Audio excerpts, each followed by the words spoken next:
음악은 따로 들려드립니다. 말로만 하는 음악 이야기. 지난 시간에 마지막으로 얘기했던 곡이 Embrace of You. 제가 워낙 좋아하는 곡이라 88번째 꼬꼬무에서도 찰리 파커 버전으로 소개를 했던 버전인데, 지난 시간에는 트럼펫터 루이스 스미스가 58년도 앨범 스미스빌에서 연주했던 그 아름다운 트럼펫 연주로 소개를 해드렸었는데요. 이어지는 이제 178번째 꼬꼬무 곡으로는 Embrace of You를 한 번 더 연결을 해보자 하는 생각을 했고요. 찰리 파커의 버전에 버금가게 좋아하는 보컬이 있는 버전인데요. 네킹콜의 버전으로 더 킹콜 트리오의 더 킹콜 트리오 볼륨 1이라는 앨범에 있는 Embrace of You를 골라봤습니다. 얼마 전에 조지 벤슨을 소개하면서 조지 벤슨의 두 가지 자아, 보컬리스트로서의 자아와 기타리스트로서의 자아를 얘기를 했는데, 네킹콜도 비슷한 면이 있어요. 우리가 익히 알고 있는 언포게터블이나 화양연화에서 나온 퀴자스 같은 그런 팝스러운 보컬리스트로서의, 가수로서의 네킹콜이 있지만, 그의 경력 초기에는 재즈 피아니스트로서 레스터 영과 함께 연주했던 재즈 피아니스트로서의 자아가 있는 네킹콜, 이렇게 말씀드릴 수 있는데, 조지 벤슨을 제가 처음 들었던 거는 80년대 중반 중학생 때였던 것 같은데, Nothing's Gonna Change My Love For You라는 그 팝송이죠. 그 보컬로 들었는데 너무 좋다. 그건 또 뭐 다른 젊은 가수가 리메이크 해갖고 굉장히 익숙한 곡이 됐었는데, 저의 중고 시절에 그 노래를 한 가수 조지 벤슨이 60년대 70년대에는 굉장히 촉망받는, 씬을 이끄는 재즈 기타리스트였구나를 재즈를 들으면서 알게 되고, 20살 21살쯤에는 딸과 합성을 해가지고, 그렇지. 아버지의 목소리와 나탈리 콜이 합성해가지고 그래미 어워드에서 불려지는 그러한 팝송, 올드 팝송인 언포게터블, 그리고 또 몇 년 있다가 화양연화라는 인생 영화를 만났는데, 거기서 왕가희 감독이 아주 중요한 음악적인 코드로서 네킹콜의 음악을 퀴자스를 깔았을 때, 이런 분이 20살 21살 이렇게 초기 20대 때는 재즈 피아니스트로서, 그리고 또 재즈 역사에 오랫동안 기억될 만한 새로운 시도를 하는 재즈 뮤지션이었구나, 이런 걸 알게 되는 게, 그 재즈를 들어가면서 익히 알던 뮤지션들의 다른 모습을 보는 어떤 색다른 재미이기도 했는데요. 이분 네킹콜은 1919년생이세요. 그 10대 후반의 경력을 시작했다고 하는데, 이름은 네킹콜이지만 초기에 그가 만드는 밴드 이름은 킹콜 트리오, 넷을 빼고 더 킹콜 트리오라고 첫 밴드를 만들게 되는데, 그게 37년경이었대요. 지금 생각해보면 이분은 굉장히 영특한 청년이었던 것 같아요. 37년이라고 하면은 스윙 시대라고 우리가 재즈를 얘기할 때 그 시대에 자신의 밴드를 만드는데, 물론 이제 처음 시작하는 사람이 바로 빅밴드를 만들 여력은 없었겠지만, 청년 네킹콜이 택한 밴드의 포맷은 피아노, 기타, 베이스, 거기다가 자신의 보컬 능력이 있으니까 피아노, 기타, 베이스 트리오, 그러니까 약간 실내악 같은 분위기가 나는 그러한 재즈 밴드였을 것 같아요. 이 밴드 포맷을 처음 만든 게 이 킹콜 트리오라고 재즈 역사에 공식적으로 기록이 돼 있으니까, 남들이 가지 않는 어떤 특이한 밴드 포맷으로 자신의 음악을 시작한 그런 아주 똑똑한 청년이었다, 이런 생각을 하게 되는데, 이 앨범, 오늘 소개하는 더 킹콜 트리오 볼륨 1, 이 앨범은요 44년의 킹콜 트리오의 음악을 묶어서 44년에 나오게 되는 앨범인데요. 그 당시에는 이제 78회전 음반 시대였잖아요. 그래서 4장의 78회전 음반들을 합본으로 만들어서 나온 앨범이 더 킹콜 트리오 볼륨 1인데요. 나중에 볼륨 2, 3가 나오기 때문에 이제 볼륨 1으로 명명을 하고 있는 앨범인데, 8곡을 묶어서 4장의 음반에 나온 그런 음반에 속해 있는 앨범이고, 이 트리오의 첫 앨범이죠. 43년도 12월 15일 날 이 LA에서 녹음되었다고 하는데, 함께한 이 트리오 멤버를 살펴보면 피아노와 보컬은 네킹콜이 당연히 하고요. 기타에는 오스카 무어, 그리고 베이스에는 자니 밀러라는 뮤지션이 함께 했는데요. 이렇게 들어보면은 크루닝 창법이라고 하죠. 그 당시 이제 백인들 보컬리스트들이 굉장히 낮은 저음으로 읊조리듯 사랑 노래를 하는 걸 크루닝 창법이라고 하는데, 흑인인 넷 킹 콜이 구사하는 이 크루닝 창법이 아주 귀를 사로잡는데 그냥 아주 부드럽고 아주 미니멀한 반주에 맞춰서 Embrace of You를 노래하는, 그러니까 일단 넷 킹 콜의 보컬에 탁 사로잡히게 되는데, 함께하는 오스카 무어의 기타 중간에 솔로도 굉장히 유려하고, 그걸 잇는 피아니스트로서의 넷 킹 콜의 짧은 피아노 솔로도 아주 아름답다는 생각이 드는데, 다시 한번 생각하게 되는데, 그 당시 40년대 초에 다른 후배들은 비밥이라는 새로운 장르로 이제 재즈를 변화시켜 가려고 할 때쯤에 이 넷 킹 콜이라는 20대 초반의 청년은 굉장히 창의적이고 특이한 느낌의 밴드 포맷으로 해서 자신의 느낌으로 그런 새로운 시도를 하고 있었구나, 이런 걸 생각하면은 넷 킹 콜 트리오, 킹 콜 트리오의 재즈 역사 속에 어떤 의미가 담기지 않나 하는 생각을 하게 되는데, 그러니까 남들이 하는 대로 하지 않고 자신의 밴드 포맷을 이렇게 한번 해보고 나의 특기인 보컬을 이렇게 넣어서 이러한 음악들을 한다, 이러한 그러니까 새로운 시도를 한다는 거는 새로운 길을 가는 거죠. 그거는 굉장히 그때나 지금이나 이제 용기 있는 그런 뮤지션이었구나 하는 생각을 하게 되죠. 그러니까 넷 킹 콜이 없으면 흑인 가수 뮤지션이 미국 주류 사회에 맞습니다. 네, 네. 데뷔하는 게 몇 년이 늦어질 수, 그건 장담할 수 없다.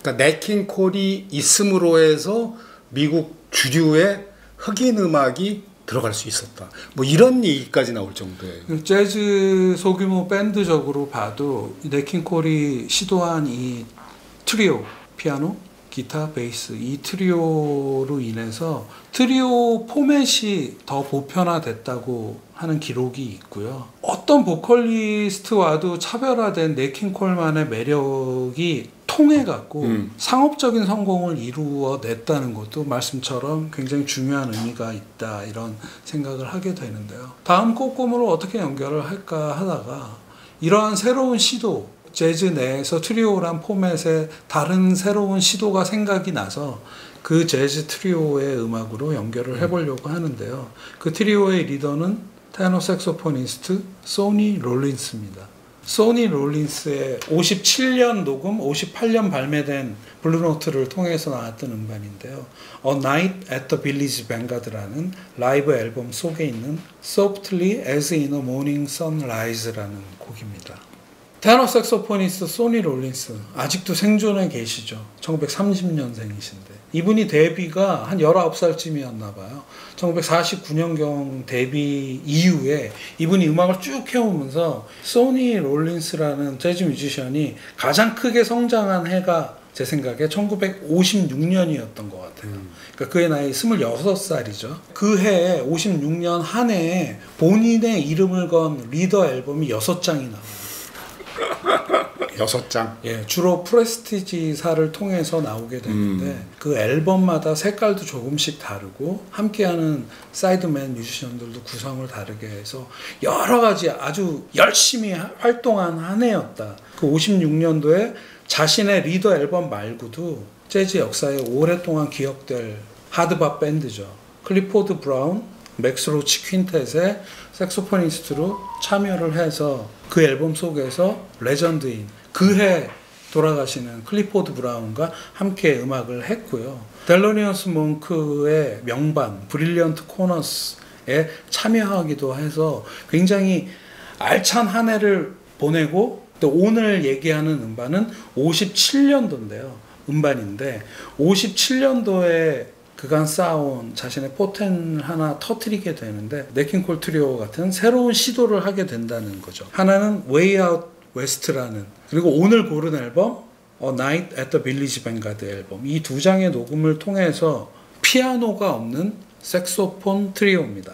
색소폰, 피아노, 베이스, 드럼, 이렇게 흔히 우리가 이제 쿼텟 연주에서 피아노가 빠진다는 게 뭘 의미하는 거지? 이런 게 굉장히 궁금했던 적이 있는데, 이게 음악 이론에 무지한 그냥 일반 재즈 팬으로서는 참 어려움이 많았는데 제가 그동안에 이렇게 여기저기서 주워 들어갔고 이해하는 건 보통의 재즈 밴드에서 피아노의 역할은 화성, 즉 하모니와 리듬을 책임지는 역할을 한다. 그러니까 다른 리듬을 책임질 다른 악기, 뭐 드럼이나 베이스가 있으니까 리듬 얘기는 차치하고 화성 얘기를 좀 해보면은 화성, 즉 코드를 멤버들에게 제시함으로써 그러니까 오늘 우리가 하는 연주가 어떤 동네에서 놀아야 되는지를 제시를 하는 그런 의미가 있다고 하고 각 솔로 악기들, 뭐 예를 들어 테너 색소폰이니 트럼펫이 하는 솔로 악기들이 어디로 가야 돼? 그러니까 요쪽에서 요런 느낌으로 놀아야 돼 하는 그런 힌트를 주는 그런 아주 중심적인 역할을 피아노라는 악기가 한다고 하는데요. 근데 피아노 없이 색소폰, 베이스, 드럼이 연주하는 라인업에서는 어떤 일이 벌어지는지 화성적으로 자유를 얻는다고 해석을 하더라고요. 피아노가 코드를 제시하지 않기 때문에 색소포니스트로서 소니 롤린스가 본인의 느낌, 생각이나 이런 게 더 충실할 수 있도록 화성적으로 더 자유를 얻는 상태에서 즉흥 연주를 하게 된다는 거고 듣는 사람 입장에서는 그가 했던 다른 연주판에서보다 더 새롭고 돋보이게 그 솔로 연주가 들어온다. 그러니까 제 생각에 56년에 그렇게 많은 앨범에 참여를 하면서 여러 가지 밴드 포맷에서 연주를 하던 소니 롤린스가 57년도에는 잠깐만 피아노 없이 나는 어떤 연주를 하게 될까 이런 걸 실험하지 않았나 하는 생각을 하게 되는데요. 뭐 제가 맞게 이해하는지 음악을 실제로 하시는 분들이 보면 좀 이상한데 뭐 이럴 수도 있겠지만 제가 이해하는 건 어쨌든 그렇다. 그래서 오늘 얘기하는 소프트리 에스 인 어 모닝 선라이즈를 중심으로 이 앨범 곡을 한번 다시 쭉 혼자 들어봤는데 확실하게 느껴지는 거는 소니 롤린스의 즉흥 연주가 좀 더 자유롭게 들리고 다른 데서보다 파격 아닌 파격 그리고 조금 더 창의적이랄까? 그런 느낌으로 들린다는 사실은 분명히 전해지는 것 같고요. 본인이 가고 싶은 길을 가서 더 마음껏 활보하는 그런 느낌이 드는 그런 게 아주 저한테는 매력적으로 들리는데 어떻게 들리시는지 한번 들어보시면 좋을 것 같고요. 비교하기 쉬운 게 이 곡도 정말 많은 뮤지션들이 연주를 했거든요. 그렇죠. 네. 그러니까 이렇게 몇 곡 이렇게 같이 들어보시면은 뭐 금방 그 차별화가 되죠. 네. 그리고 이 앨범 속에서 제가 또 하나 생각하는 거는 함께하는 악기들과의 상호작용이 굉장히 중요한 거잖아요. 그러니까 베이스, 드럼과의 어우러짐 이렇게 느껴지더라고요. 아 뭔가 더 확실하게 오는 것 같고 이 세 악기의 어떤 상호작용이 그리고 굉장히 직관적으로 온다는. 그러니까 피아노가 방해를 했다는 게 아니라 악기가 더 미니멀해지니까 이 세 악기의 상호작용이 더 귀에 쏙쏙 박히는 그런 것도 굉장한 매력 포인트가 아닌가 하는 생각을 하게 되는데요. 이 앨범에서 베이스는 윌버 웨어란 베이시스트가 연주를 하고 있고 드럼은 나중에 이제 존 콜트레인 쿼텟의 드러머가 되는 엘빈 존스가 같이 연주를 하고 있는데 이 세 악기가 섬세하게 유기적으로 이렇게 맞물리는 그 과정이 녹음이 돼 있잖아요. 그리고 빌리지 뱅가드라는 대단한 클럽에서 이 클럽에서의 첫 번째 라이브 앨범이래요. 이 앨범이. 그런 또 역사적 의미를 갖고 있는 앨범인데 이 세 악기가 이렇게 같이 어우러지는 거를 이렇게 듣다 보면은 미묘하게 어울리는 그런 과정이 이 재즈라는 음악에서만 느낄 수 있는 그런 매력이 아닌가 하는 생각을 하게 되는데 베이스 연주를 한번 얘기를 해보면 이 윌버 웨어가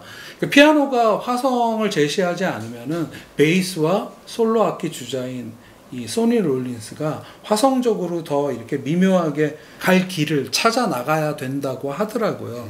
그런 게 느껴지는 윌버 웨어의 굉장히 능동적이랄까? 그런 베이스가 아주 훌륭하다는 생각이 들고요. 그 중간에 윌버의 베이스 솔로가 나오는데 이거 굉장히 단정하고 유려한 게 아주 그 맛이 듣는 귀가 즐겁달까? 그런 느낌이 들리고요. 드러머 엘빈 존스는 테너 색소포니스트 소니 롤린스가 만드는 어떤 새로운 길, 즉흥 연주에 긴밀히 반응하는 드럼 솔로 주자와 어떤 이렇게 긴밀한 상호작용을 하는 드럼이 느껴지는데 후반부에 가면은 테너 색소폰과 드럼이 이렇게 막 엇갈리듯 연주를 해내는 엘빈 존스의 드러밍 감각이 아주 놀랍다는 생각을 하게 되죠. 그러니까 제가 이제 가끔 했던 얘기인데 듀엣 연주를 이야기하면서 둘만의 대화다. 너무나 당연한 얘기인데 이 경우에는 세 명의 대화죠. 이 세 명이 서로 얽히고 설켜서 하는 그 대화가 극명하게 드러나는데 굉장히 뻔하지 않고 그러니까 내용이 알차다. 들을 거리가 많다. 의외로 악기는 피아노라는 악기가 빠졌지만 베이스, 드럼 그리고 솔로 주자인 테너 색소폰 이 세 악기의 어떤 어우러짐 이런 거에 한번 맞춰서 이 앨범을 들어보셨어도 한번 다시 들어보시면 어떨까 이런 추천을 드리며 오늘은 여기서 마치겠습니다. 네.